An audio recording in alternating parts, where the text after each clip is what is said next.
Prečo ste sa rozhodli podnikať? Lebo podnikanie beriem ako spôsob, ako zrealizovať svoje nápady, ako prijať určité investície, vyplatiť ľudí a tváriť sa ako právna forma pre štát, lebo ten tomu hovorí podnikanie. Pre mňa je to hlavne tá realizácia tých nápadov, lebo keď si myslím, že niečo môže pomôcť ľuďom, tak momentálne iná forma nie je, takže podnikanie. Je možné podľa vás sklabiť štúdium a podnikanie? A čo by ste odkázali študentom s dobrou podnikateľskou myšlienkou? Sklbiť sa to určite dá, lebo na to sú podmienky na tej vysokej škole. Máme lacné ubytovanie, lacnú stravu, čo vlastne väčšine ľudí robí problém pri realizácii svojich nápadov, že ako vyriešiť tieto základné potreby.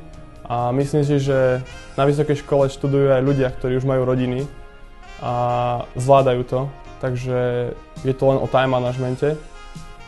Pričom ak tú rodinu nemám a mám naozaj voľný časový fond, tak namiesto seriálov môžem robiť niečo zmysluplné a využiť ten potenciál tých kamarátov, ktorí sú okolo, ktorí majú buď rovnaký odbor alebo podobný a spolu s nimi riešiť tie problémy, ak nemám dostatok energie.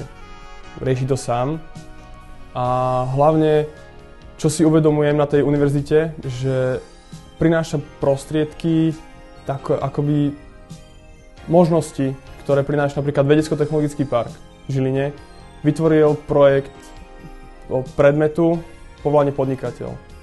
Zapojil som sa tam, šiel som do exekutívy po spoločnosti a získal som naozaj taký prehľad, ako funguje spoločnosť, ako sa zakladá, ako beží, ako sa ukončuje. A už tam človek naberie množstvo skúseností a rovnako ak človek zbehne na nejaký ten barcamp alebo na rôzne portály ako Podnikajte.sk, popýtať sa rôznych ľudí, ako oni začali, aké majú oni problémy, tak podľa mňa práve teraz je tá doba, kedy máme dostupné technológie, veľké množstvo informácií na internete a ak k tomu pridáme ešte tých učiteľov, ktorí sú na školách a venujú sa, vedia ten odbor, tak veľmi rýchlo dokážeme prísť s veľmi zaujímavým výsledkom.